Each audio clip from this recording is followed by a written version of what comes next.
Donald Trump backing Israel's war is enraging many of his hardline MAGA supporters, the Make America Great Again hardliners, who bought this promise that Trump made just 5 months ago to stop all wars. Our power will stop all wars and bring a new spirit of unity to a world that has been angry, violent, and totally unpredictable. Instead, you can see the war in Ukraine still rages, and now influential MAGA supporters are attacking Trump for backing Israel's attack on Iran.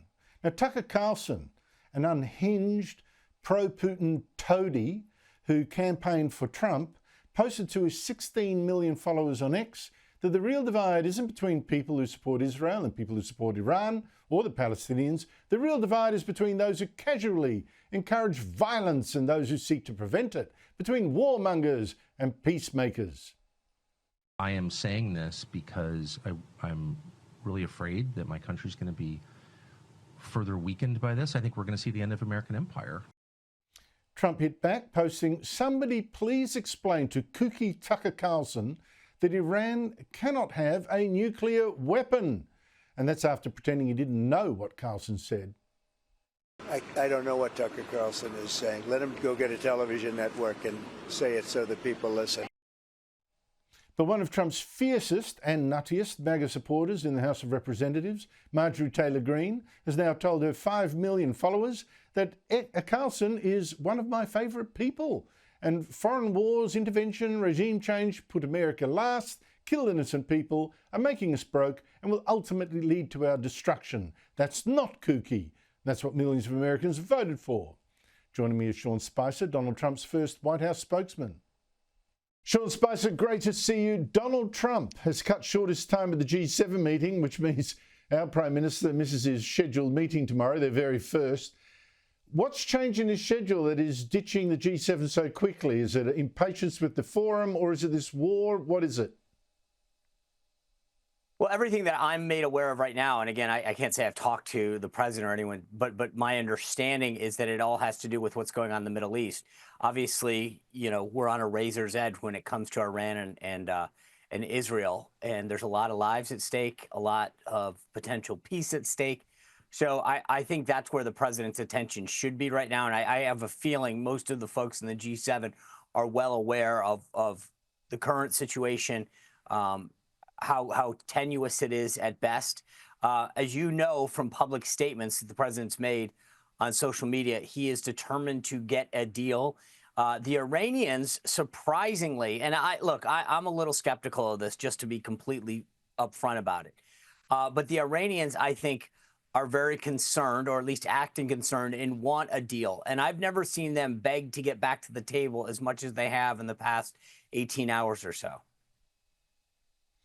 Well, it's interesting you point that out, because at the very same time that they're desperately doing that, you've had Donald Trump actually posting on Truth Social a warning to Iranians to get out of Tehran. What's that about?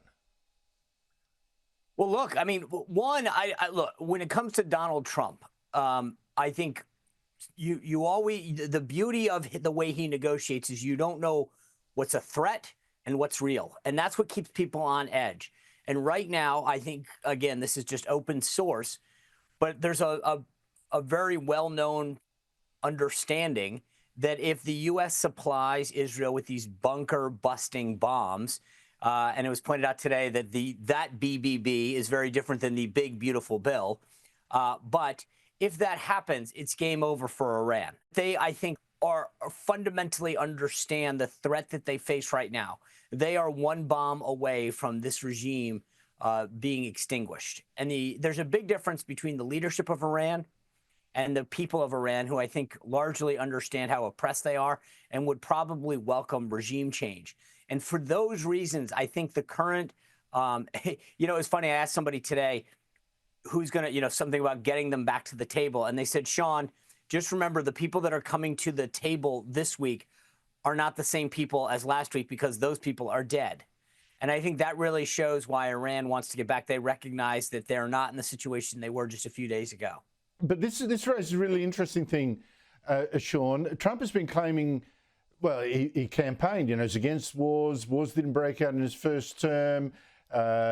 If he was there, there'd be no wars. Now it seems that he is behind Israel's attack in Iran, might even join Israel's attack in Iran. What's going on? Is he for this war? Is he being dragged into this war? Is he pretending to be for a war that he didn't know was going to happen? What has changed his mind that it's making these sounds like he could be behind it now? Well, respectfully, I don't agree with you on that. This, to me, is a tactic. It's a tactic to achieve peace, to achieve a non-nuclear Iran. But he's playing hardball. And if you look at how he's operated all the time, he's not talking about putting U.S. troops on the ground or a specific regime change. He's making it very clear to Iran that we will give the further green light to Israel to make these things happen. That's I think, a very different tactic than most U.S. presidents in the past, which have led with U.S. intervention, led with U.S. munitions and weaponry and service members. What he's doing is making it very clear to Iran, you've backed me into a corner. I gave you an out. You kind of mocked this deal. You walked away from this deal. But I'm going to put it back on the table one more time for you, because now you have a much bigger understanding of what I'm allowing to happen. This is actually putting him at odds with people claiming to speak for the MAGA base, the Make America Great Again base. People like Tucker Carlson, who campaigned for Donald Trump at the election, says the US should not be part of this war in Iran. Candace Owens, same thing. Trump has hit back at Carlson, posting that somebody please explain to kooky Tucker Carlson that Iran cannot have a nuclear weapon. But how worried would Donald Trump be about losing the MAGA base? See, Andrew, this is a fallacy that the media, not you, because I know you've got your finger on this, but so many in America are trying to say, well, the MAGA base, look, there's a division of some people, and that's healthy. That's good. But you've got Mark Levin and Marjorie Taylor. I mean, it's all over the map. But here's where I think people are missing the point. If Trump wanted to get into a war, he could do it in 8 seconds. He's not. He's seeking an avenue which is non-destruction, not war, and saying to Iran, you have a choice. But for the Tucker Carlsons and some of the others who are going the complete opposite way, Trump's saying, what do you want me to do? Just let them develop a nuclear weapon so that then they could attack us? I'm giving them an option where there isn't destruction and potential regime change if they come back to the table. That is America first at its core.